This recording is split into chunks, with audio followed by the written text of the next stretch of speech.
बिस्मिल्लाहिर्रहमानिर्रहीम, अस्सलाम वालेकुम। आज के इस लेक्चर के अंदर हम कंटिन्यू करेंगे अपना डीसैम का कोर्स और उसके अंदर कुछ इंपॉर्टेंट चीज़ें देखने वाले हैं, ख़ास तौर पे आइडियाज़ जिनको हम इम्प्लीमेंट कर सकते हैं एनएलपी के थ्रू और डिफरेंट किस्म के जो मॉडल्स हैं उन्हें यूटिलाइज़ करके हम किस तरीके से एप्लीकेशंस बना के लोगों को सेल आउट कर सकते हैं। सो स्क्रीन आपके सामने है। यहाँ पे सबसे पहले तो हम चलते हैं जी हमारा जो वेबसाइट है उसके ऊपर, और अगर आप गौर करें तो हमारी वेबसाइट है quranix.com। एंड इस वेबसाइट के ऊपर जाने के बाद अगर आप कोर्सेज़ में जाएँ तो हमारा ये वाला कोर्स जो है आपके सामने ऑलरेडी मौजूद है, जिसके अंदर हम सारा कुछ पढ़ रहे हैं। अभी तक का जो कंटेंट है उसको अगर हम मद्देनज़र रखें तो हमारे पास इस कंटेंट के अंदर ये सब कुछ हमने पढ़ लिया हुआ है, ठीक है?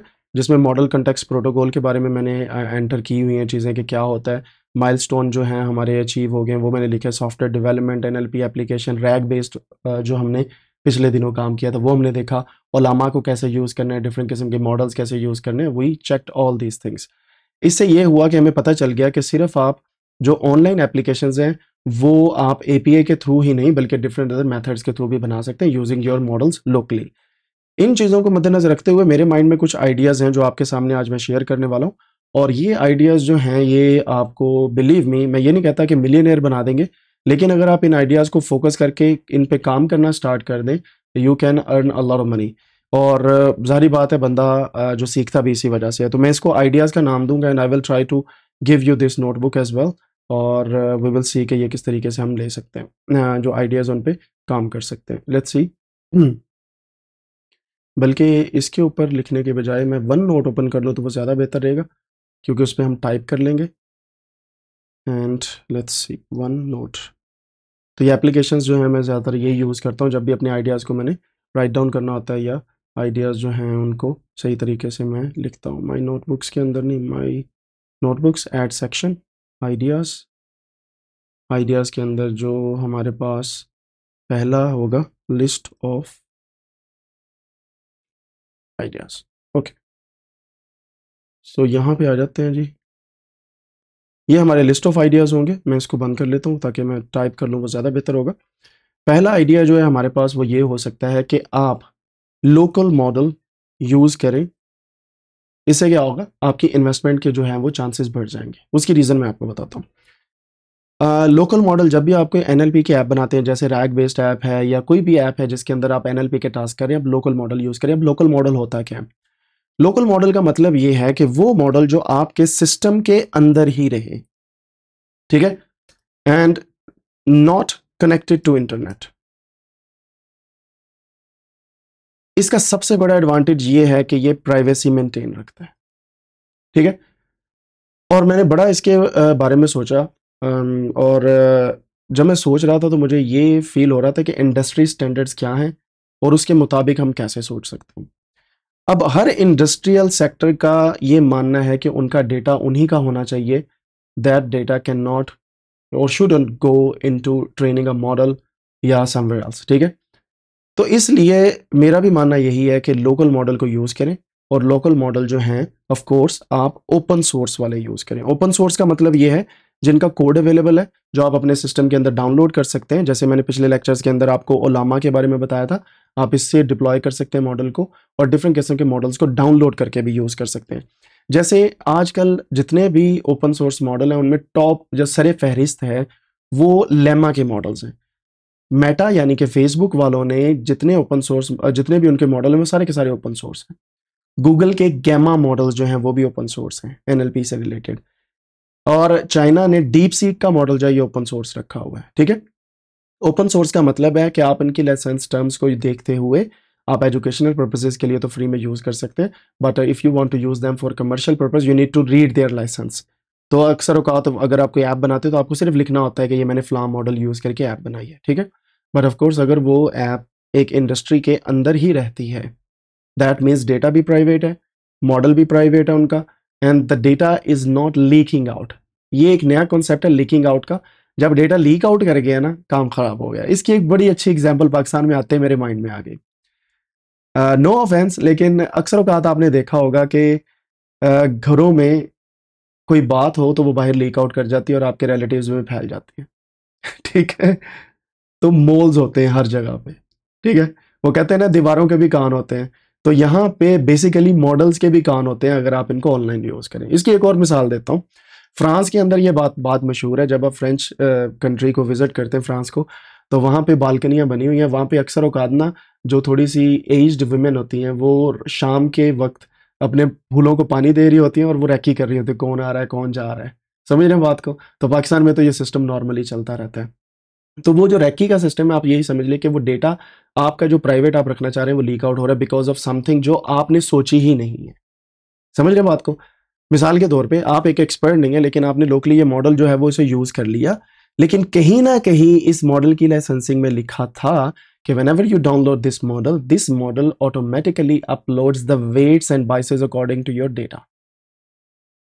आपको उसका पता नहीं चला, तो लाइसेंस टर्म्स आपने पहले पढ़नी है। इस वजह से प्राइवेसी मैटर करती है, लेकिन लाइसेंसिंग जो है जिसको हम लोग ना बहुत इग्नोर कर देते हैं उसको जरूर पढ़ें, ठीक है? और इसके स्पेलिंग मेरे हमेशा ही गलत हो जाते हैं, तो खैर लाइसेंस जरूर आपने देखना है। अब लाइसेंस ये वो वाला ड्राइविंग लाइसेंस नहीं है जिससे चलान हो जाता है। दिस लाइसेंस मींस इसका CC/4 एक लाइसेंस होता है, एक होता है जनाब MIT का लाइसेंस होता है। जैसे गिटहब राइपो आप बनाते हैं ना, उसके नीचे लाइसेंस की ऑप्शन आती है। वो लाइसेंस का मतलब ये होता है कि अगर कोई शख्स या अगर कोई एंटिटी, मैं इसको बोलता हूँ नेम एंटिटी रिकग्निशन, NER, समझ रहे बात को? NLP की टर्म है। अगर वो लोग ये हमारा कोड यूज करें या डेटा यूज करें या मॉडल यूज करें तो उनको किन बातों का ख्याल रखना है। सो ओपन सोर्स की साथ में लाइसेंसिंग बहुत जरूरी होती है, लाइसेंस को जरूर देखें। अच्छा, लोकल मॉडल यूज कर लिया आपने, लाइसेंसिंग को देख लिया, हर एक चीज आपने देख ली, लेकिन फिर भी कुछ चीजें ऐसी हैं जिनको आपने मलहूज़े खातर रखना है। पहली चीज, सिस्टम के रिसोर्सेज जरूर देखें, ठीक है? अब आपके पास है 32 GB मॉडल, तुझे डाउनलोड कर लिया 215 GB का, क्या होना है? सिस्टम ने हवाएं निकालनी है और सिस्टम शट डाउन हो जाना है। आपने कहना यार मुझे समझ ही नहीं आ रहा क्या हो रहा है।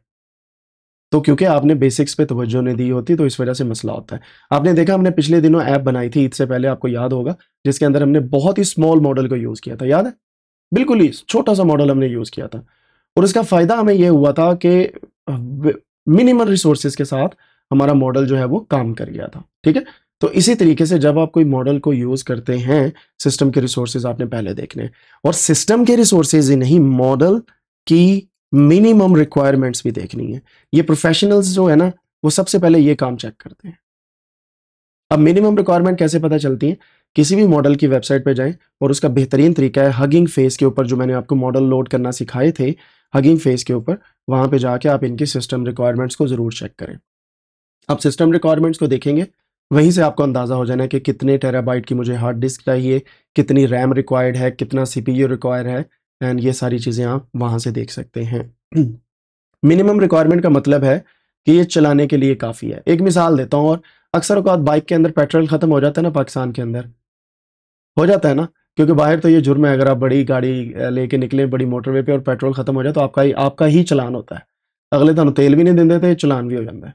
तो यहाँ पे क्या होता है, बाइक का पेट्रोल खत्म हुआ, आपने कहा यार यहाँ तो जाना है, तो थोड़ा सा पेट्रोल, क्वार्टरी उसको बोलते हैं, मैंने नई नई टर्म सीखी है ये, वो जो 25 मतलब 0.25 जो होता है 1 लीटर का हिस्सा, वो डलवाते हैं। आप कहते हैं यार यहाँ पे जाना है, वो है मिनिमम रिक्वायरमेंट कि गाड़ी चल जाएगी, काम हो जाएगा, that is called minimum requirement.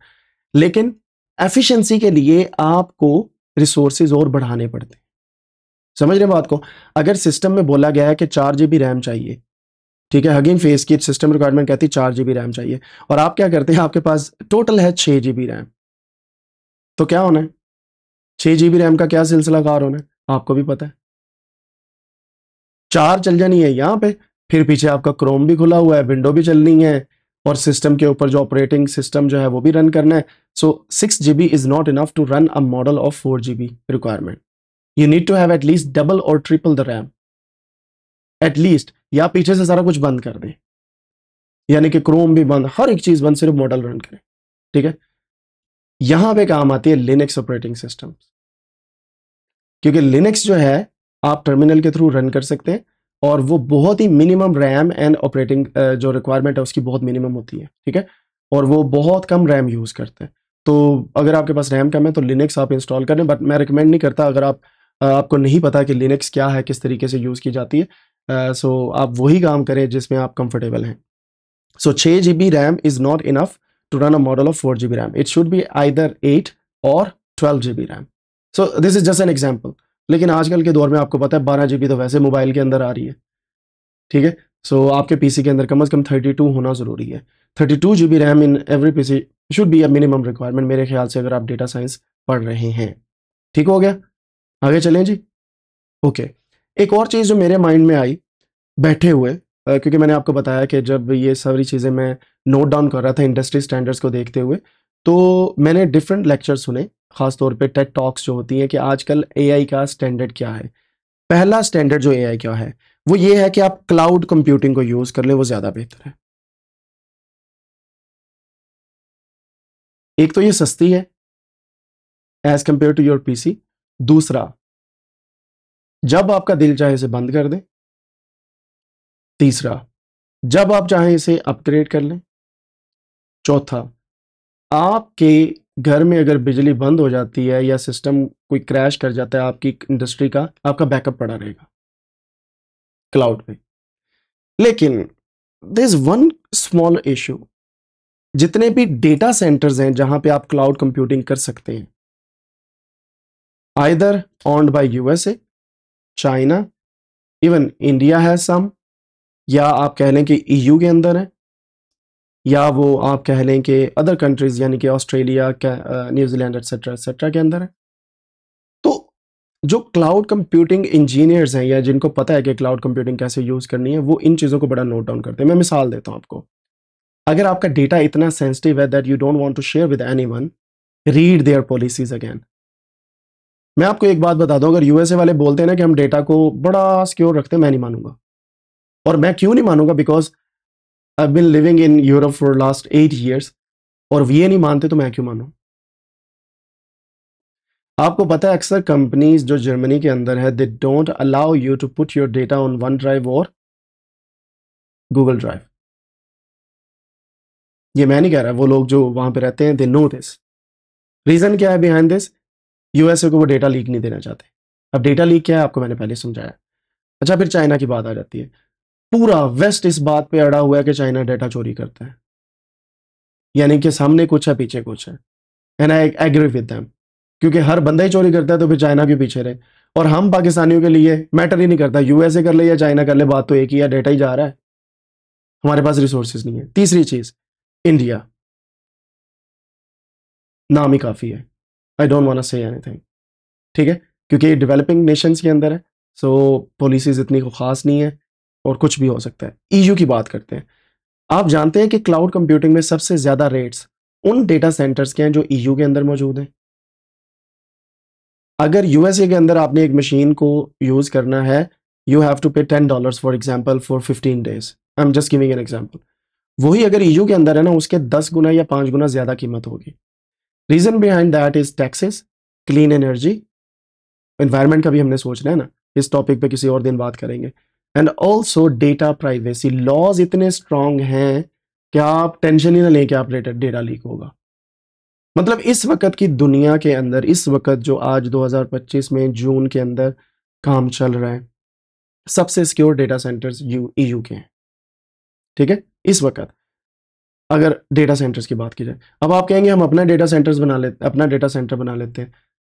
नहीं बना सकते। एक तो पैसा बहुत लगता है, दूसरा हमने पुल बनाने हैं, सड़कें बनाने हैं, हम डेटा सेंटर नहीं बनाएंगे। समझ आई बात की? हमने क्यों बनाने भाई, और ना हम किसी को आने देंगे। मगर गूगल यहाँ पे आएगा तो हमने एक एहतजाज करना है, डेटा सेंटर की ऐसी की तैसी आग लगा के रख देनी है। समझ रहे बात को? So nobody is actually believing in us and they don't want to open their data centres. Even PayPal नहीं आ रहा, बाकी तो क्या आना है।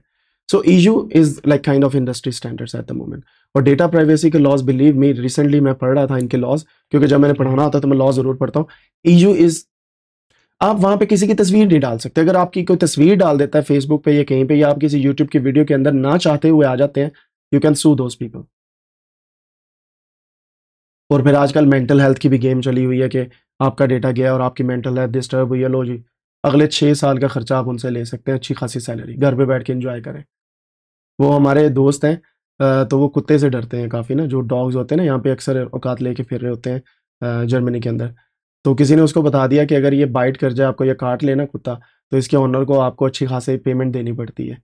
इंश्योरेंस के तौर पे, या आप कह लें कि आपका इलाज करवाना पड़ता है और आगे काफ़ी दिन पैसे देने पड़ते हैं। कहता है ये ठीक है, बंदा 6 महीने बाद या साल बाद एक कुत्ते से कटवा ले और सुकून से अपना अपना स्टार्टअप चलाए। तो कहने का मतलब जोक बिहाइंड द सीन इस बात ये समझाने वाली है कि यहाँ पे लॉज अच्छे हैं। यहाँ से मुराद जर्मनी या ईयू के अंदर। अच्छा जी, आगे चलते हैं। आपने देखा होगा कि 2 दिन से कुछ सुपरमेसी के चक्करों के अंदर काफ़ी कुछ हो रहा है। पहले कुछ दिन पहले चाइना टॉप पे था डिफेंस सिस्टम के अंदर, और वह सारा एआई कंट्रोल डिफेंस सिस्टम है। ठीक है, ऐसे ही है ऐसे ही है ना। अब आगे बात करते हैं कैसे चाइना टॉप पे था। इंडिया की और पाकिस्तान की वॉर हुई, ठीक है, और उसके अंदर एयरफोर्स के जैमर्स यूज हुए। ठीक है, दोनों साइड से हुए, एक साइड से हुए। I don't want to go into the details. जो बात मजे की है ना वो ये है, डेटा लीक की वजह से आप कुछ भी करवा सकते हैं। डेटा लीक कैसे है? आपको एक छोटी सी एग्जांपल देता हूँ। फ्रीक्वेंसी मैटर करती है। जब रेडार सिस्टम चलता है ना, कोई भी उसकी फ्रीक्वेंसी, जैसे रेडियो की फ्रीक्वेंसी होती है, उस फ्रीक्वेंसी के ऊपर अगर आप रिसर्च करके उसे जैम कर दें तो you can do whatever you want to do. ठीक है, तो ये जैमिंग सिस्टम बनाने के पीछे भी डेटा की साइंस है, मशीन लर्निंग, एआई, सब कुछ वही चल रहा है, क्योंकि उन्होंने स्कैन किया पूरे का पूरा और उसकी बेस पे उन्होंने उसे जैम कर दिया। ऑफ कोर्स हार्डवेयर भी इन्वॉल्व है, लेकिन सॉफ्टवेयर या एआई ज्यादा इन्वॉल्व है। अब उससे क्या हुआ, चाइना की सुपरमेसी ऊपर आ गई। JF-30 और JF-10 जो भी प्लेन्स थे उनके अंदर टेक्नोलॉजी यूज हुई, जैमर्स यूज हुए। अच्छा, 2 दिन पहले से स्टार्ट हुई है ईरान की और इसराइल की वॉर। ऐसे ही है, चल रहा है सिस्टम सारा। अब यहां पे क्या हो रहा है, चाइना क्योंकि ऊपर आ गया था, अब यूएसए क्या करवा रहा है, वो ये वाली वॉर के अंदर वो ज्यादा जंप इन कर रहा है, क्योंकि वो अपनी सुपरमेसी मेंटेन करना चाहते हैं। अब यहां पे भी आप देखेंगे कि बहुत ही प्रिसाइजली टारगेट किया जा रहा है चीजों को, और वो कहां से है, वो डेटा की बेस पे हो रहा है। सब कुछ डेटा की बेस पे हो रहा है। ठीक है, जीआईएस लोकेशन की बेस पे, या आप कह लें कि सैटेलाइट सिस्टम्स की बेस पे चल रहा है। एट द एंड हर जगह पे डेटा मौजूद है, and data leak can do wonders eight the and. इस वजह से प्राइवेसी के ऊपर लोग बहुत ज्यादा काम करने वाले हैं आने वाले दिनों के अंदर। इसको एक नाम और भी दिया जाता है जिसको हम बोलते हैं साइबर सिक्योरिटी। अगर आप तज्जिए पढ़े ना काफी लोगों के, तो आपको समझ आएगी कि आजकल डिफरेंट इंडस्ट्रीज जो टॉप नॉच की इंडस्ट्रीज हैं, वो सबसे ज्यादा इन्वेस्टमेंट इन चीजों पे कर रही है। सबसे ज्यादा इन्वेस्टमेंट खासतौर पे डिफेंस सिस्टम। और इस वक्त दुनिया की सबसे बड़ी मार्केट जो है, वो मेरे ख्याल से, मेरे जितना मेरा इल्म है उसके ख्याल से, उसके लिहाज से डिफेंस की इंडस्ट्री है, और खासतौर पे एयर डिफेंस सिस्टम की। ठीक है, उसके अंदर भी डेटा ही है। अच्छा, आगे चलते हैं। पाकिस्तान एयरफोर्स ने क्लेम किया था रिसेंटली जी कि हमने हैक किए हैं सिस्टम्स और वेबसाइट्स इंडिया की। ठीक है, मैं ये नहीं कहता कि कैसे किया, किस तरीके से किया, लेकिन at the end everything is related to cyber security. ठीक है, वो प्राइवेसी पे आता है और वही प्राइवेसी आगे चलती है। जब आप वेबसाइट्स बनाते हैं ना, अपनी वेबसाइट जब आप बनाएंगे, तो आपको ये प्राइवेसी को ज़्यादा मलहूज़ खातर रखना पड़ेगा। ठीक है, अब आप मुझे बताएं, आप एक वेबसाइट बनाते हैं, उसके अंदर ओपन एआई की एपीआई की यूज़ कर लेते हैं। ठीक है, तो जितना डेटा आ रहा है उनकी एपीआई के थ्रू रन हो रहा है, फिर आंसर जा रहे हैं। इसका मतलब the data is going towards open AI. Open AI is owned by USA, so eight the and सारा डेटा उनके पास जा रहा है। ठीक है, तो ये थोड़ी सी चीज़ें हमने मलहूज़ खातर रखनी जब भी हम काम करते हैं। ख़ास तौर पे जब आप यूरोपियन लेवल पे किसी क्लाइंट को कोई पिच देते हैं, try to sell them privacy, क्योंकि ये लोग कीन है प्राइवेसी से रिलेटेड।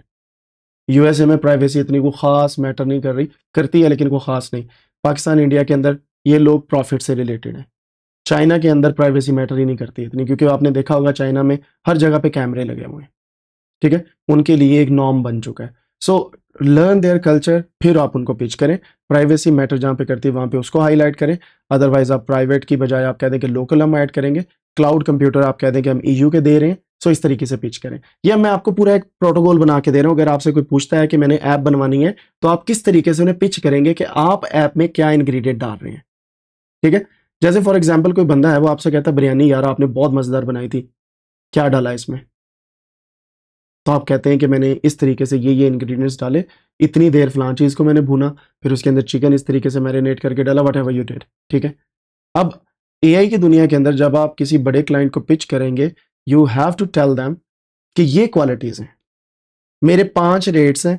पहला रेट ये है। कामरान भाई ने एक क्वेश्चन पूछा था कि मैंने एक क्लाइंट को पैसे बताने के मैं कितने चार्ज कर रहा हूँ, ये आपके लिए भी एक इंपॉर्टेंट चीज़ है।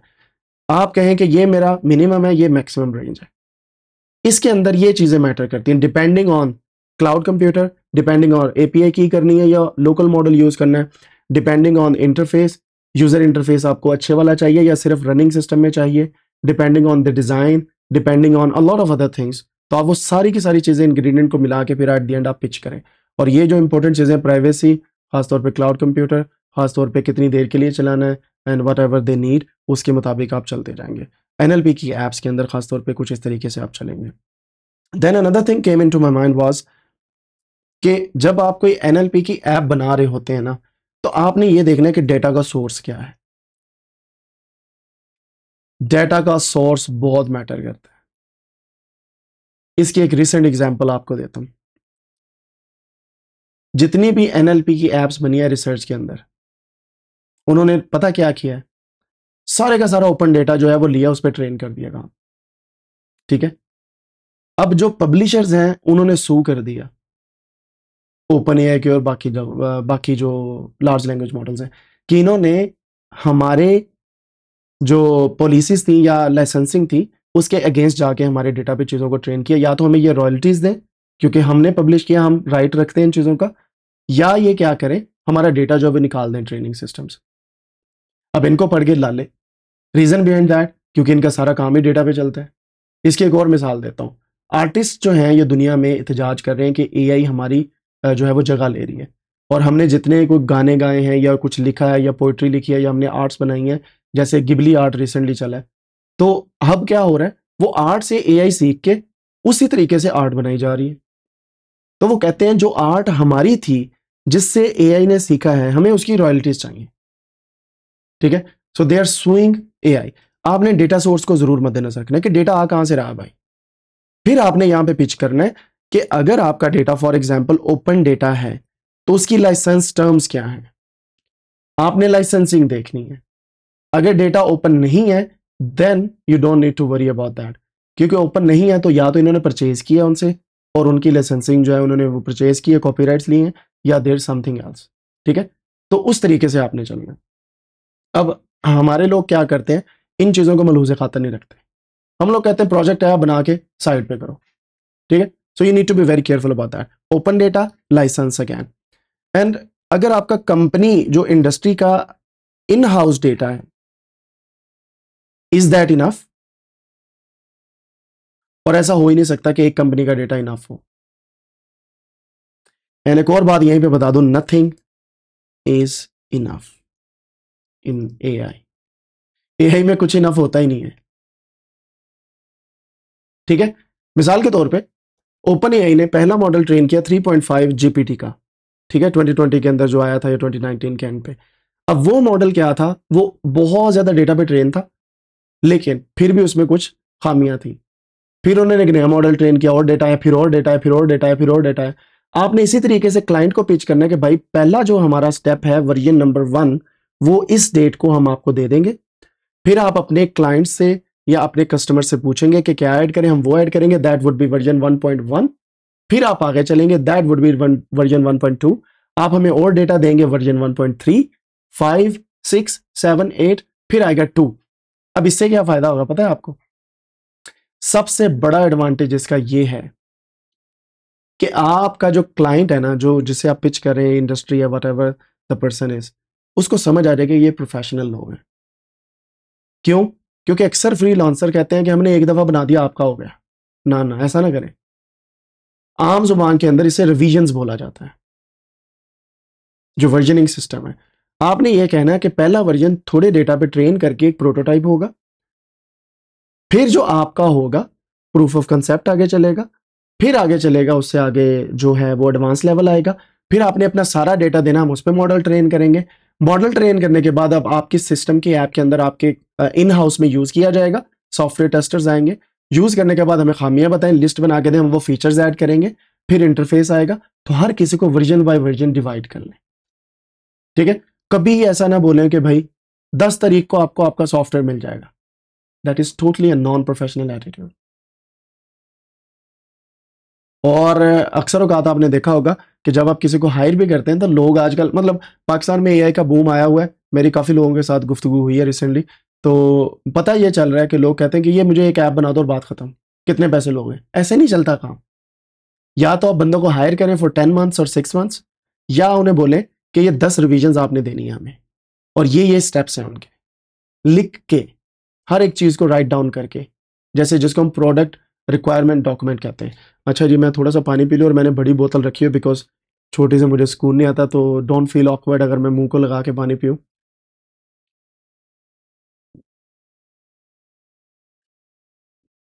ठीक हो गया? यहां से क्लियर होगी बात? अब ये पॉइंट जो है ना, इस पॉइंट ने मुझे बड़ा हेल्प आउट किया रिसेंटली। मैंने एक क्लाइंट को पिच करना था, तो मैं सोच रहा था कि किन किन पॉइंट्स को मद्देनजर रखूं, और मैंने ये पॉइंट्स ऐड किए उनमें, और अल्हम्दुलिल्लाह हमारा जो है वो तकरीबन क्लोजिंग के करीब है डील।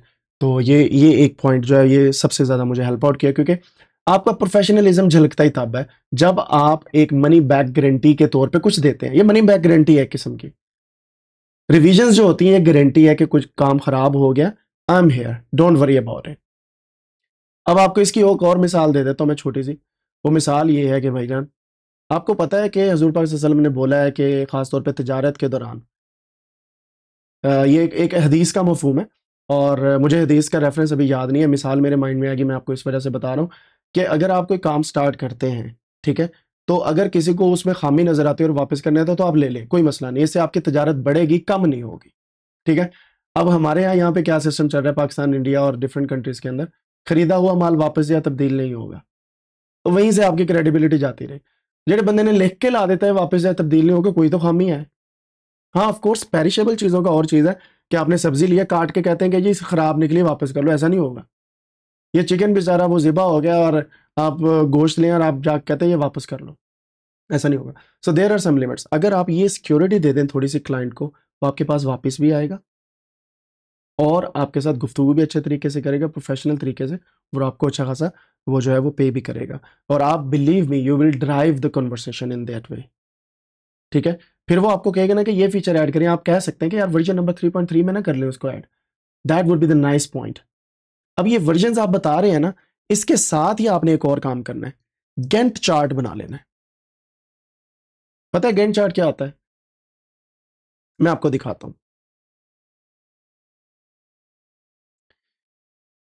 ये है गैंट चार्ट।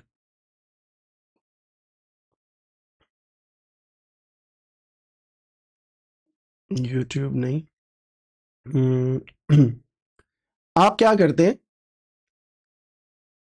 एक टाइमलाइन बनाते हैं और हर टाइमलाइन, उस टाइमलाइन के अंदर अपने माइलस्टोन सेट कर लेते हैं। ये बहुत जरूरी है।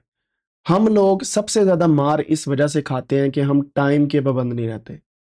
ये आपको भी पता है, बिलीव मी। मैंने आके यहाँ पे जितनी अल्लाह ताला ने हिम्मत तौफीक दी थी, अपने दोस्तों और फैमिली मेम्बर्स को इनवाइट किया, और मैं वो कहते ने ना कि जर्मनी दे विच एक मिनट भी लेट हो जाओ तो ऑकवर्ड फील करते हैं, तो मैं उस हिसाब से रहा। मैंने 7 बजे सभी को बुलाया, भाई 10 बजे अवाम आ रही है। 3 घंटे हम लोग बैठे हुए हैं ऐसे टांग पे टांग रख के, अवाम जो है वो सुकून से घर बैठी, मुझसे पूछ रहे हैं आगे लोग, हर बंदा पूछ रहा है आगे लोग, फिर हम आए। तो आप सोचें, अगर लोग, आप ही लोग हैं, अगर आप नहीं आएंगे तो बाकी कौन आएगा? सो यहाँ पे हमने गैंट चार्ट बनाना है। ठीक है? गैंट चार्ट क्यों ज़रूरी है? उसकी रीज़न ये है कि आप बताएंगे कि मैंने अप्रैल में ये काम करना है, मार्च में ये करना है, जून जुलाई में ये करना है, और कभी कभी आप ओवरलैप भी करेंगे। यार यहाँ से एक डेट भी इधर उधर होगी, इज फाइन, कम से कम सारा प्लान तो सॉलिड है ना। तो Gantt chart is a must thing which you can share with your client as well, और बाकायदा सॉलिड फिट कर लें कि इस दिन हमारी मीटिंग होनी है, बेशक वो 6 महीने बाद है। और ये चीज मैंने अपनी जर्मन कंपनी एक जिसके अंदर मैं काम करता था वहां पे सीखी है। ठीक है? ये लोग एंटरप्रेन्योरशिप पे बहुत ज्यादा आगे हैं। मैं जिस कंपनी में काम करता था, they had a plan for an year, और उसके अंदर वो सारा कुछ लिखा होता था कि फलां बंदे के साथ मेरी मीटिंग इस दिन को, इस दिन को, इस दिन को। वो फिर उस हिसाब से सारा कुछ करते हैं। यहाँ पे एक बात मशहूर है, यहाँ पे मतलब मेरी आदत बनी हुई है जर्मनी में कहने की, यहाँ पे अभी मैं पाकिस्तान में बाय द वे, लेकिन जर्मनी के अंदर एक बात मशहूर है कि जब आपने इवन अपनी फैमिली के साथ भी डिनर करना है, अपॉइंटमेंट लो, तो वो थोड़ा सा एक्सट्रीम पे चला जाता है। हमें तो अपॉइंटमेंट्स की ज़रूरत नहीं है, लेकिन on the other side business level पे आप अपॉइंटमेंट ज़रूर रखें, और आप 3 महीने बाद, 4 महीने बाद मीटिंग रखें। बिलीव मी, गैंट चार्ट के अंदर जब आप लिखेंगे ना कि यहाँ पे हमारी मीटिंग है अगस्त की 15 को, आज जून है, जुलाई अगस्त 2 महीने पड़े हैं ना, अभी जून भी तकरीबन आता है। जस्ट इमेजिन उस बंदे के माइंड में आपकी इमेज क्या जाने कि ये बंदा बहुत ही क्या है, टाइमलाइन पे पूरा उतरने वाला बंदा है। और ये बेसिकली आप अपने सर पे एक तलवार भी लटकवाएंगे कि अब मैंने काम करना है, जिसको प्रेशर बोलते हैं ना, और वो आप खुद क्रिएट करें। इससे क्या होगा, आपकी एफिशिएंसी बढ़ेगी।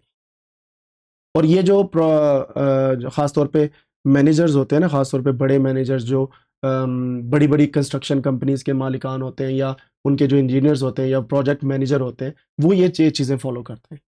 ठीक है, तो आपने भी ये चीज़ फॉलो करनी है और अपने क्लाइंट के साथ भी शेयर करनी है। फिर एक इन हाउस गैंट चार्ट होना चाहिए आपकी टीम के साथ। इस गैंट चार्ट का फायदा क्या है, उनको भी पता है कि आप क्या कर रहे हैं, आपको भी पता है आप क्या कर रहे हैं, एंड एट द एंड दोनों खुश।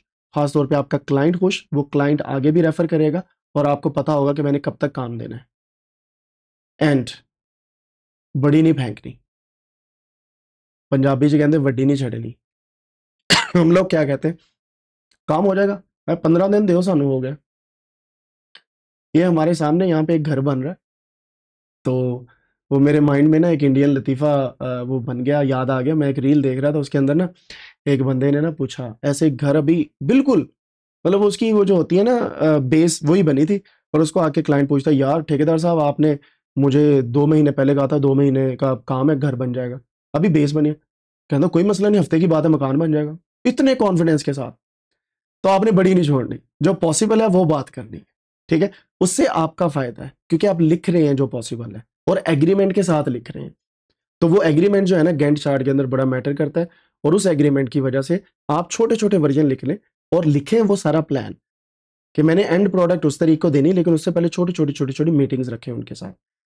ठीक है, कभी फौरन से प्रोडक्ट फाइनल करके नहीं दे देनी अपने क्लाइंट को, फौरन से नहीं देनी। पहले एक छोटा वर्जन देना है, उसको कहना चेक करो, फिर उससे अगला उसको कहना चेक करो, फिर उससे अगला उसको कहना चेक करो, ताकि उसे भी पता चलता रहे कि काम हो रहा है, आपको भी पता चलता रहे कि आप काम कर रहे हैं, और आपकी टीम को भी पता चलता रहे कि अब इसमें और क्या अमेंडमेंट करनी है। इसका फायदा ये है कि आपका एट द एंड टाइम भी बचेगा, because you are talking to your client directly, और आपके क्लाइंट को पता है कि किस तरीके से काम जो है वो हमारा चलना है। गैंट चार्ट की समझ आ गई, गैंट चार्ट क्यों ज़रूरी है। एंड मुझे नहीं पता आप में से कितने लोग इसे यूज़ करते हैं, लेकिन मेरी डेली लाइफ के अंदर ये बहुत इंपॉर्टेंट चीज़ है गैंट चार्ट को यूज़ करना। Sorry for that. अच्छा जी, गैंट चार्ट हो गया। गैंट चार्ट के बाद कोशिश करें कि शेयर्ड डॉक्यूमेंट बना लें एक अपने क्लाइंट के साथ। वो गूगल डॉक हो सकता है, वो वन ड्राइव के अंदर माइक्रोसॉफ्ट वर्ड का हो सकता है, whatever you want to create. Share document हो, उसके अंदर सारी चीज़ें हों, जैसे शीट हो जाए कि कितने एक्सपेंसेस आपने ले लिए हैं, कितने पैसे आ गए, कितने चले गए, बजट आपका कितना है टोटल, ताकि लाइव रहे, उसको आपको बार बार पूछना ना पड़े कि आपको मैंने कितने पैसे देने हैं। और समझ रहे बात को, ये प्रोफेशनलिज्म है। और जो एक एंटरप्रेन्योर अच्छा होता है ना, उसको पता होता है कि मैंने अपने क्लाइंट को टॉप प्रायोरिटी पे रखना है, उसके लिए ईज पैदा करनी है, क्योंकि आपके क्लाइंट्स के पास टाइम नहीं होगा। If somebody is investing in AI, वो ऑटोमेटिकली किसी लेवल पे हैं तो एआई की तरफ आ रहे हैं। ठीक है, आम बंदा नहीं आएगा। आप पाकिस्तान में किसी से बात करके देखें ना कि एआई में इन्वेस्ट कर दें, वो कहेंगे छोड़ो पर इधर आओ, टाइमर लेदा प्लॉट एक मिल रहा है। ऐसे ही होता है ना।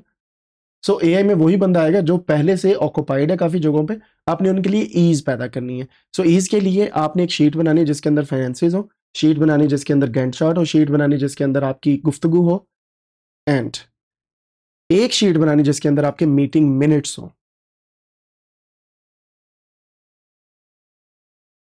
मीटिंग मिनट्स पता है क्या होते हैं? मीटिंग मिनट्स जैसे हम बात कर रहे हैं आज, और आपने शॉर्ट हैंड लिखते जाना कि हमने ये बात की, ये बात की, ये बात की। आपने मीटिंग के फौरन बाद क्लाइंट को ईमेल करना है कि ये हमने बात की है और ये मैंने मीटिंग मिनट्स बनाए, कैन यू प्लीज अप्रूव, और if you want to add something please let me know. उसके 5 सेकंड या 10 सेकंड लगने हैं। उससे क्या होगा, दोनों एग्रीमेंट पे है ना। अगर कल कला कोई मसला हो जाए तो आप ये शीट आपके पास एज ए प्रूफ पड़ी हुई है। एंड बिलीव मी, जब मैंने स्टार्ट किया था कोडेनिक्स, मैंने 2-3 बंदे हायर किए थे, मैंने ये काम नहीं किया था। मीटिंग मिनट्स नहीं मैं बनाता था, और मतलब डिफाइन नहीं करता था जॉब रोल्स वगैरह, तो बहुत मसले हुए थे। एट द एंड लोग खुश नहीं होते, कोई भी खुश नहीं होता, लेकिन अगर लिखी हुई है ना बात, और वैसे भी सुन्नत रसूल भी है कि आप आपस में लेन देन के मामला जो हैं वो तय करने से पहले लिख लिया करो, ताकि वो चीज़ प्रूफ के तौर पे रहे। ऑफ कोर्स गवाहान भी होने चाहिए, लेकिन लिखना वो ज़्यादा ज़रूरी है। एंड वो जो है ना, वो लिख के आप ईमेल के थ्रू अप्रूव करवाएं। कभी भी शेयर डॉक्यूमेंट में ना कहें ये पढ़ लो, नहीं, आप उसको डाउनलोड करें, सेंड करें, अप्रूव करने के बाद शेयर डॉक्यूमेंट में करें। आपके पास डिजिटल प्रूफ होना चाहिए कि मैंने ईमेल किया था और मुझे ईमेल का रिप्लाई आया है। शेयर डॉक्यूमेंट में वो चेंज होती जाती हैं चीज़ें, और शेयर डॉक्यूमेंट रिमूव भी किया जा सकता है, ईमेल नहीं। ईमेल की प्रूफ आपके पास रहती है। अच्छा जी, ये हो गया। अब आगे चलते हैं। एक और जो इंपॉर्टेंट पॉइंट था शेयर डॉक्यूमेंट के साथ साथ, आप जो करेंसी है ना इंटरनेशनल रखें। बेशक पाकिस्तानियों के साथ करनी है डील, बेशक इंडिया वालों के साथ करनी है, इंटरनेशनल करेंसी रखें। हाँ वो यूरो है, हाँ वो पाउंड है, हाँ वो यूएसडी है। इसका फायदा क्या है? डेप्रिसिएशन के चांसेस कम है। अभी कल ही मैं देख रहा था कि यूरो का जो रेट है वो 333 पहुंच गया था। Let me check it again. और ये अच्छा खासा हाई रेट है, अभी भी 333 है जो एप्स पे आ रहा है, बाकी गूगल पे हो रहा है। 333 का एक यूरो है इस वक्त। व्हेन आई वाज, जब मैं फर्स्ट टाइम इटली गया था, then at that point I think 118 का था। कितना ज्यादा ऊपर गया है आप देख सकते हैं। ऐसे ही है। अब अगर मैंने उस वक्त कोई 3 साल का कॉन्ट्रैक्ट डिजाइन किया था किसी के साथ, और मैं प्राइस कितनी रखता, फॉर एग्जाम्पल 5 लाख रहते था, तो अभी वो 5 लाख डबल ट्रिपल नहीं हुआ पड़ा। ठीक है। सो यूएसडी में रखने का या यूरो में रखने का ये फायदा है कि ये डेप्रिशिएट कम होते हैं। ठीक है। तो क्योंकि ये इनका कंट्रोल है थोड़ा सा, और यूरो जो है मैं ज़्यादा प्रेफर करता हूँ एज़ कम्पेयर टू जीबीपी या यूएसडी। यूएसडी लोग करते हैं ज़्यादा प्रेफर, फ्री लॉन्सर्स जो हैं उनको लगता है कि डॉलर ही सब कुछ है, लेकिन यूरो मेरे ख्याल से ज़्यादा मुस्तहकम होता है। उसकी रीज़न मैं आपको बता देता हूँ। उसकी रीज़न ये है कि यूरोपियन यूनियन के 22 शेंजन कंट्रीज़ और इवन आयरलैंड के अंदर भी और बाकी अदर कंट्रीज़ के अंदर भी यूरो की करेंसी चलती है। So not only one country has this effect, लेकिन अदर कंट्रीज़ पे भी है। बाकी यूएसडी भी ठीक है, यूएसडी पे मैं मतलब इसके खिलाफ नहीं हूँ, लेकिन जीबीपी जो है वो थोड़ा सा ना सोच के चलिएगा इसके बारे में। ठीक है, आगे चलते हैं। कोशिश करें अपना एक इंटरनेशनल अकाउंट जो है वो उसे ओपन करें पहले। जब भी आपने बात करनी है ना किसी के साथ, इंटरनेशनल अकाउंट ओपन कर लें एज ए फ्रीलांसर या एज ए कंपनी, या जब आपने किसी क्लाइंट को कुछ देना। और इसके लिए इतने पैसे नहीं लगते। अगर आप जाएं ना किसी भी बैंक के अंदर, इंटरनेशनल अकाउंट खोलने के लिए इतने पैसे नहीं लगते। किसी भी एक करेंसी के अंदर ओपन करवा लें, डायरेक्ट वहाँ पे अपने पैसे जो वहाँ पे मंगाएं। ठीक है। और मुझे अभी अभी के टैक्सेशन रूल्स का नहीं पता पाकिस्तान का, लेकिन टैक्सेशन रूल ज़रूर देख लें एक दफ़ा। बजट के अंदर कुछ नई चीज़ें आई हैं, so you need to check that. Taxation rules का क्या फ़ायदा है? उसका ये फ़ायदा जनाबे वाला कि जब आपकी बाहर से इनकम आती है उस पर टैक्स लगता है अच्छा खासा। तो यूटीएम की इनकम पे कोई टैक्स नहीं है फ़िलहाल, या इंटरनेशनल क्लाइंट्स जो आपको पैसे पे करते हैं फाइवर या अपवर्क के थ्रू, वो आपके अकाउंट में जैसे आते हैं वो टैक्स फ्री है फ़िलहाल। उसकी रीज़न ये है कि उनकी कोई ट्रीटी है, what ever the reason is, आपके अकाउंट में जब पैसा है तो टैक्स नहीं लगता, लेकिन आपको डिक्लेयर करना पड़ता है। बहरहाल आने वाले दिनों में क्या होता है I don't know about that, लेकिन रीड दोज रूल्स। पाकिस्तान में टैक्स फिर भी कम होगा as compare to other countries like other European या यूएस के अंदर टैक्स 30 to 40% होता है। तो यहाँ पे अगर आप 10, 15, 20% दे भी देते हैं, आई थिंक इट्स फाइन, लेकिन read those rules first. Okay जी। फिर ऑफ कोर्स अपने आप को रजिस्टर करवा लें पहले, फिर अपने पैसे मंगवाएं, तो इसका ज़्यादा फ़ायदा है। उसका फ़ायदा ये है कि आप एक तो फाइलर हो जाएंगे, और आजकल बड़ा वो जोक्स भी चल रहे हैं कि पाकिस्तान में फाइलर होना नॉर्मल। फ़हीम भाई अब स्माइल कर रहे हैं, आई डोंट नो व्हाई, लेकिन आई कैन अंडरस्टैंड। फ़हीम भाई कुछ रहम करें हम लोगों पे, अपनी कंपनी को बोले। बहरहाल एक अच्छी बात है, आपसे गुफ्तगू करते हैं इस बारे में। लेकिन ये है कि फाइलर होना मेरे ख्याल से बहुत ज़्यादा इंपॉर्टेंट चीज़ है, आपको बेनिफिट मिलते हैं हर जगह पे। उसकी रीज़न ये है कि गवर्नमेंट अभी रूल सख्त कर लिए। यहाँ पे तो अभी निज़ाम ऐसा नहीं है पाकिस्तान के अंदर, लेकिन बिलीव मी जहाँ पे टैक्स रूल्स अच्छे हैं ना, वहाँ पे गवर्नमेंट जो है वो जो उनके रहायशी हैं सिटीजन, उनको रिलीफ बहुत अच्छे देती है, काफ़ी रिलीफ होते हैं। ख़ासतौर पे जर्मनी में मैं रहा हूँ तकरीबन 7 साल, मुझे पता है कि किस तरीके से उनको बेनिफिट मिलते हैं। अगर वो बेनिफिट भी देना स्टार्ट कर दे गवर्नमेंट तो क्या ही बात है। बहरहाल दैट्स अनदर टॉपिक। रजिस्टर अपनी कंपनी करवाएं और एज ए बिजनेस अपना अकाउंट ओपन करें, तो ये ज़्यादा बेहतर होगा, क्योंकि उससे आपकी जो इनकम आती जाएगी जाती रहेगी, जो आपके अखराजात होंगे वो सारे के सारे आप फाइल कर सकते हैं एट द एंड ईजीली।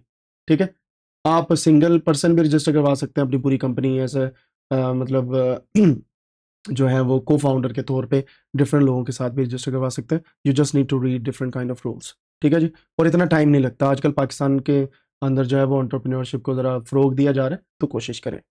अच्छा, एक और इंपॉर्टेंट बात बताऊं आपको, पाकिस्तान के अंदर इनक्यूबेशन सेंटर्स बने हैं। जो लोग नए तरीके से अपना स्टार्टअप स्टार्ट करना चाह रहे हैं या क्लाइंट हंट कर रहे हैं, वो इनक्यूबेशन सेंटर में इनरोल करवा लें। एक तो बेनिफिट मिलते हैं, सेकंड मंथली सैलरी भी देते हैं वो, थर्ड आपको स्पेस देते हैं बैठने के लिए, को वर्किंग स्पेस, एसी शेसी लगे होते हैं और रूम के अंदर इंटरनेट अच्छा खासा होता है, आप लोगों के साथ गुफ्तगू करते हैं, फिर आपकी ट्रेनिंग होती है, तो वो ये बड़े फ़ायदे होते हैं। ठीक है, सो ये सारी चीज़ें आप माइंड में रखिएगा। बाकी कोई चीज़ रह जाए तो इंशाल्लाह इसके अंदर हम ऐड करेंगे।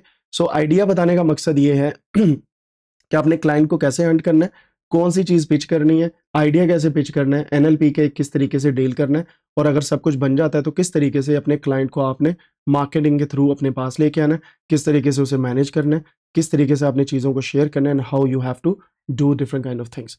अब रही बात बिड की, आपने खुद से कभी प्राइस ना बताएं तो वो ज़्यादा बेहतर है। माशाल्लाह से काफ़ी एक्सपीरियंस यहाँ पे लोग बैठे हुए हैं, खुद से प्राइस ना बताएं, चीज़ें इस तरीके से बना दें गुफ्तगू करते हुए कि क्लाइंट खुद बोले कि मेरा बजट इतना है, वहां से आगे लेके चलें। और हम लोग ना जल्दी जल्दी में होते हैं कि यार ये कहीं हाथ से ना निकल जाए। भाई जहां पे रिजिक लिखा है ना अल्लाह ताला ने, वो आपको ही मिलना है, कोशिश तो करें ना। ठीक है, लेकिन अगर आपका पहला क्लाइंट है और आप उसे कह देते हैं एक थंबनेल बनाने का, फॉर एग्जांपल डिजाइनर है ना, थंबनेल बना, एक थंबनेल बनाने का मैं 10,000 लूंगा, तो भाई कोई भी नहीं देगा। ठीक है, 100 रुपए में अच्छी खासी बना रहे हैं लोग आज। So think about market and then pitch your idea. और एक आपको बात बताऊं, ये जो मैंने यहाँ पे बात बोली है ना, अपनी कंपनी रजिस्टर करवाएं और ये सारी चीजें, इसका बहुत बड़ा इंपैक्ट होता है आपके एनटीएन नंबर्स का, और आपकी कंपनी रजिस्टर्ड होने का बहुत बड़ा इंपैक्ट होता है। क्योंकि जब क्लाइंट देखता है कि ये प्रोफेशनल लोग हैं, तो वो कंपनीज पहले देखता है। एनी हाउ, खुद से बिड ना करें, क्लाइंट से करवाएं। अब चलते हैं जो आइडियाज मेरे माइंड में आए थे। सबसे पहला आइडिया मैंने आपको बताया था कि डिफेंस डेटा, अगर आप इस पे किसी तरीके से इस डेटा को हंट करके या आप सिर्फ आइडिया जनरेट करके भी डिफरेंट किस्म की जो डिफेंस इंडस्ट्री है इस वक्त, जो लोग उस पर काम कर रहे हैं, खासतौर पे रडार्स के ऊपर या डिफरेंट किस्म की इंडस्ट्री के ऊपर, जहाँ पे डेटा को डील करके मशीन लर्निंग एल्गोरिथम ट्रेन किए जा रहे हैं, अगर आप उस साइड पे डीप लर्निंग, मशीन लर्निंग और एनएलपी को यूज़ करके कुछ बनाएं या उनको पिच कर दें आइडिया, अगर आपके पास डेटा नहीं भी है, don't worry about that, try to pitch them ideas जो बड़ी कंपनीज है। फॉर एग्जाम्पल जो चाइनीज़ कंपनी है, ठीक है, जो डिफरेंट किस्म के जो इंस्ट्रूमेंट्स बना रही हैं, या पाकिस्तान के अंदर है डिफरेंट किस्म के, फॉर एग्जांपल पाकिस्तान एयरफोर्स जो है वो अपने जहाज़ खुद से बना रही है। इसी तरीके से आप यूएसए के अंदर देख लें, काफ़ी इंडस्ट्रीज है, फ्रांस के अंदर है, जर्मनी के अंदर है, तो रशिया के अंदर भी है। So try to pitch them your ideas. और ये इतना आसान नहीं है, इतना आसान नहीं है। You need to be very careful when you are pitching your idea to them. ठीक है, डिफेंस डेटा के ऊपर। Second, cyber security. And believe me, ये पिछले दिनों जो सारा काम हुआ है और अभी जो चल रहा है, मेरा प्लान है कि साइबर सिक्योरिटी के ऊपर हम गुफ्तगू ज़्यादा करें आने वाले दिनों के अंदर, क्योंकि हमें बहुत ज़्यादा ज़रूरत है साइबर सिक्योरिटी के ऊपर काम करने की। साइबर सिक्योरिटी के ऊपर आप एनएलपी को लेके आएं और कोशिश करें कि किस तरीके से वेबसाइट को सिक्योर किया जा सकता है, और इसके अंदर एनएलपी और एआई भी इंटीग्रेट की जा सकती है। ठीक है, क्योंकि आजकल लोग क्या करते हैं, सिर्फ एपीआई इंटीग्रेट करते हैं, जी सॉफ्टवेयर बन गया। Don't do it, try to make it in a way कि आपकी जो है वो प्राइवेसी मेंटेन रहे, डेटा प्रिवेंट रहे, ताकि कोई अटैक ना कर सके, एंड एवरीथिंग इज सिक्योर। ठीक हो गया, आगे चलते हैं।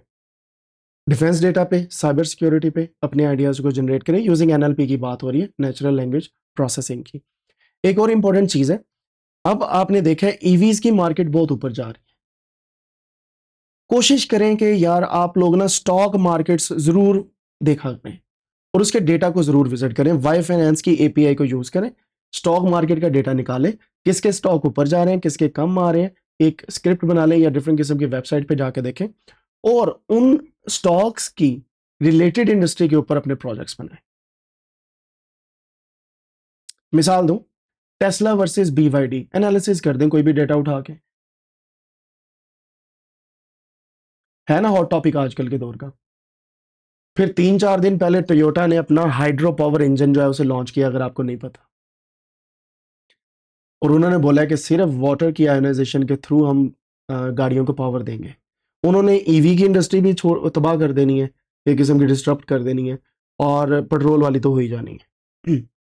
तो जस्ट इमेजिन दुनिया कहाँ पे जा रही है। तो try to analyse the data, जो इस तरफ लोग जा रहे हैं, उसके उस किस्म की आप एप्स बनानी स्टार्ट करें, क्योंकि जितनी ज़्यादा आपको रीच मिलेगी उतनी ज़्यादा आपके पास क्लाइंट्स आएंगे।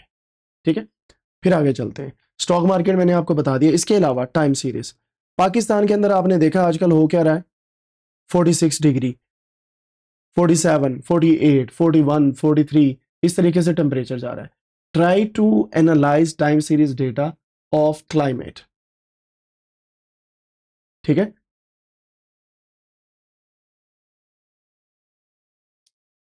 और इसके डैशबोर्ड्स बनाना स्टार्ट कर दें। आप एक ऐप बना दें जिसमें फैसलाबाद का टेम्परेचर आए और फैसलाबाद में जो भी वार्निंग सिस्टम है वो सारा उस ऐप में, something like that. City wise चलें, लोकली चलें, फिर आप एडवांस करें उसे। ठीक है, और ये प्रोजेक्ट्स बहुत हिट होंगे, क्योंकि आजकल हर बंदा गर्मी की बात कर रहा है ना पाकिस्तान के अंदर। तो ठीक है, तो आप इस तरीके से चलें। फिर एक जो इंपॉर्टेंट चीज है, जब आप क्लाइमेट को देखें, इसको रिलेट करें अपने फील्ड के साथ। जैसे फाइनेंस वाले लोग कह सकते हैं कि क्लाइमेट का फाइनेंस पे क्या असर है, यानी कि गर्मियों में कौन सी चीजें ज्यादा बिकती हैं और कितनी ज्यादा जीडीपी के अंदर इंक्रीमेंट होता है या डिक्रीज होती है, वट एवर हैपन्स देयर। फिर आगे चले जाते हैं। अब आजकल सबसे ज्यादा कौन सी चीज होम अप्लायंसेस के अंदर बाय की जा रही है, आपको पता है? आज के दो आजकल कोई बता सकता है?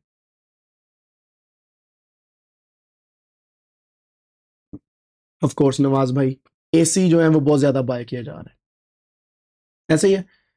और कोई ऐसी इंपॉर्टेंट गाइड नहीं बनती जो लोग डेटा के बेस पे बता सके कौन सा एफिशिएंट है कौन सा नहीं। Try to find the data, और उन होम अप्लायंसेस के ऊपर सीजनल, इसको बोलते हैं सीजनल डेटा एनालिसिस, और ये टाइम सीरीज की एक टाइप है सीजनैलिटी। सीजनैलिटी जो है ये बेसिकली सीजन वाइज आप चीज़ों को देखते हैं, और उसके अंदर डेटा एनालिसिस करें किसी भी चीज़ का, होम अप्लायंसेस का कर लें या डिफरेंट अदर चीज़ों का कर लें। ठीक है, एसी हो गए, रेफ्रिजरेटर्स हो गए, समथिंग लाइक दैट। फिर पाकिस्तान में इस वक्त एक जो है वो क्या उसे बोलते हैं, बिजनेस बड़ा बूम पकड़ रहा है, और वो है ई कॉमर्स का। ऐसे ही है, ई कॉमर्स। और आपको पता है जो ई कॉमर्स वाले लोग हैं, उनको ऐसे डेटा एनालिस्ट या ऐसे एनालिसिस की ज़रूरत है जो उनको हेल्प आउट करें to launch their products on दराज.com या डिफरेंट लोकल वेबसाइट्स के ऊपर। ठीक है, आप कोई ऐसी वेबसाइट या आप ऐसा प्लेटफॉर्म बनाएं जहां पे उनको ये वन स्टॉप शॉप मिल जाए, यानी कि हर एक चीज़ वहीं पे अवेलेबल। और मैं पाकिस्तान की सिर्फ बात नहीं कर रहा, UK, Canada, USA, even UAE के अंदर भी आप ये काम कर सकते हैं। अब आप कहेंगे यार काफ़ी लोग ऐसे काम कर रहे हैं, तो भाई दुनिया में हर बंदा आपके लेवल का काम, फॉर एग्जांपल अगर आप कोई काम करना चाह रहे हैं तो दुनिया में काफ़ी लोग सेम काम कर रहे हैं, लेकिन आपने अपनी जगह खुद बनानी होती है। जैसे फॉर एग्जांपल अगर आप, मैं कुल्फ़ी वाले की एक छाबड़े की बात करता हूँ, या उनकी दुकान की बात करता हूँ, या उनके एक प्लेटफॉर्म की बात करता हूँ जहाँ पे वो कुल्फ़ी बेच रहा है, सामने भी उसके कुल्फ़ी बेच रहा होता है, इधर भी बेच रहा होता है, लेकिन सभी की बिक्री होती है।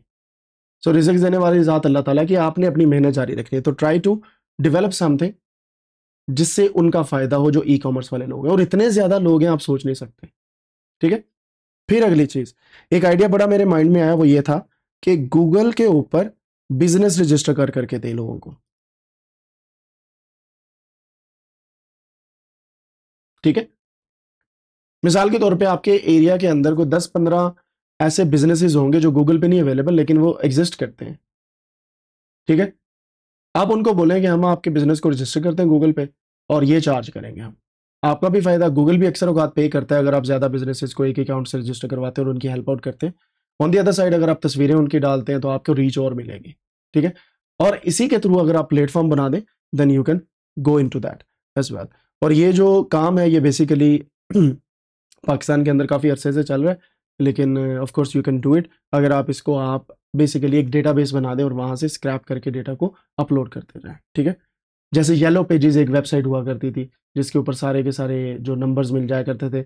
इसी तरीके से जब पीटीसीएल का दौर था, आपको पता होगा, इतनी बड़ी वो होती थी फोन बुक, याद है आपको? वहां से नंबर मिल जाते थे कि फलां बंदे का सरनेम ये, ऐसे पकड़ के अब्बा जी मुझे सिखाते होते थे कि इस तरीके से चलना है, ये इस तरीके से नंबर ढूंढना है, कॉल करनी है।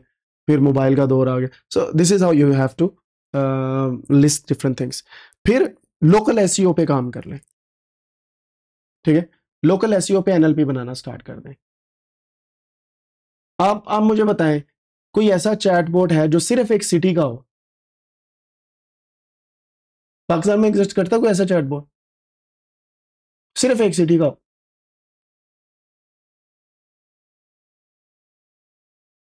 ये आइडिया इतना कमाल का आइडिया, अगर आप में से कोई भी इस पे काम करना चाहिए, ओपन सोर्स, सिर्फ बता दीजिएगा कि नीचे डॉक्टर साहब अम्मार तुफैल साहब ने दसिया है, ठीक है? बस इतनी सी बात बता दीजिएगा।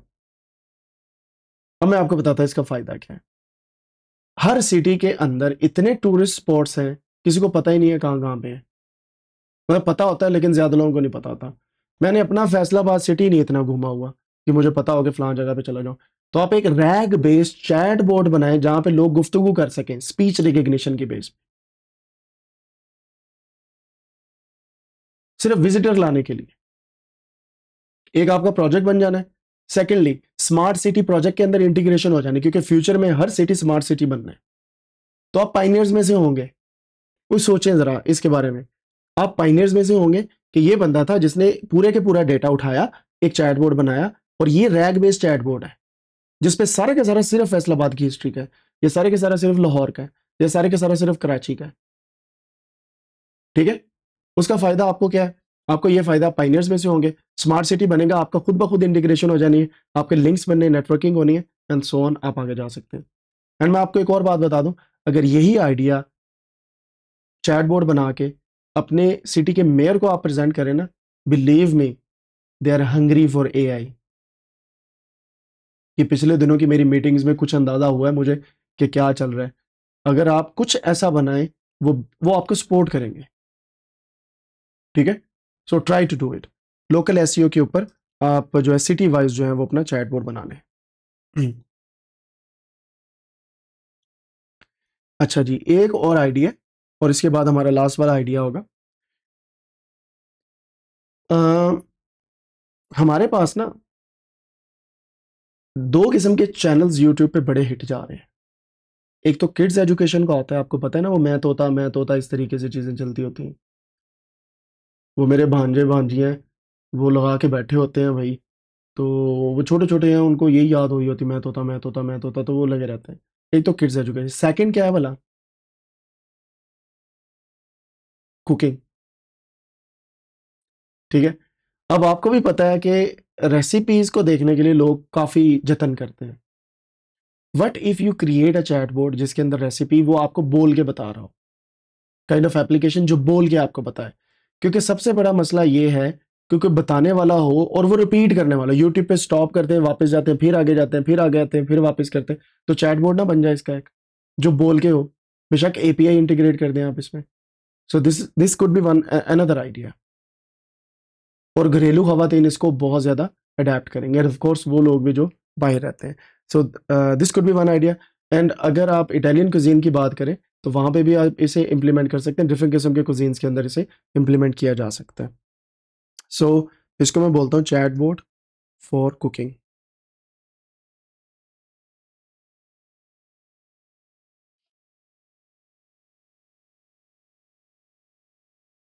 देन मैं आखिरी आइडिया यहाँ पे बताता हूँ। ये मैंने वो आपको बताए हैं जो मतलब मुझे लगता था कि टॉप के हो सकते हैं।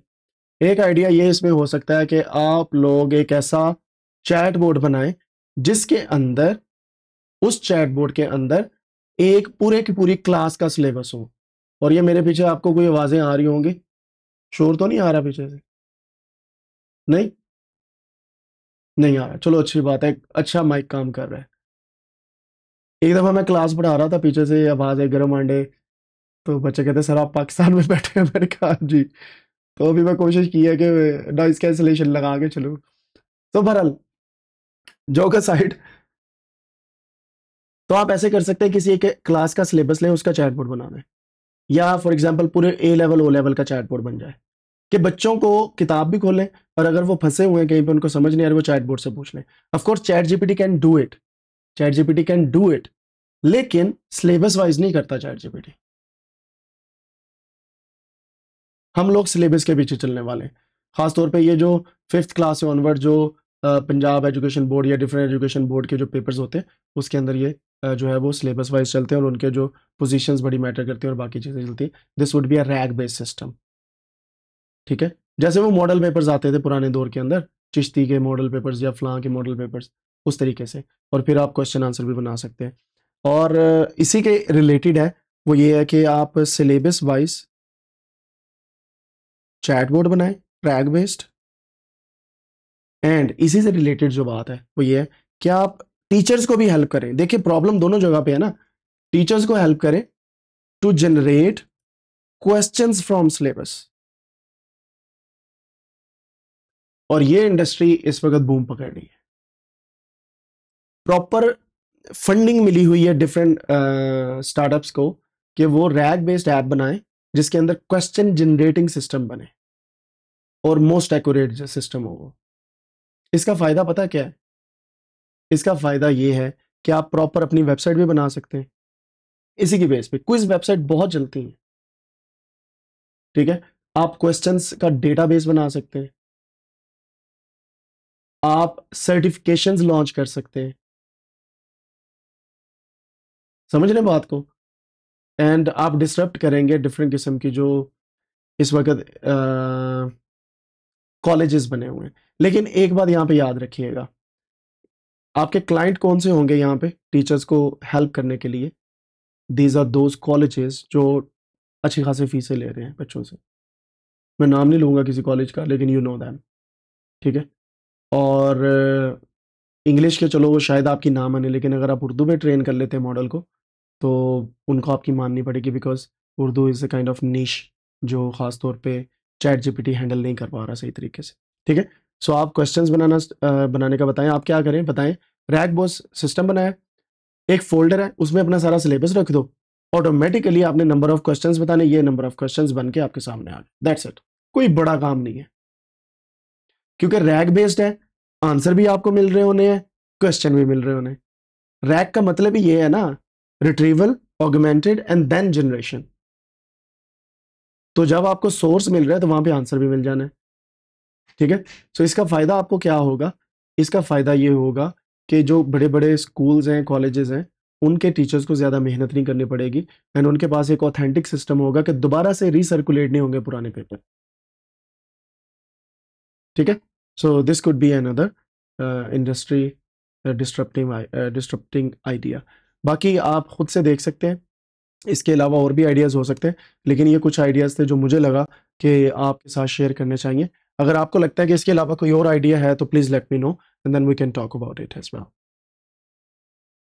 जी।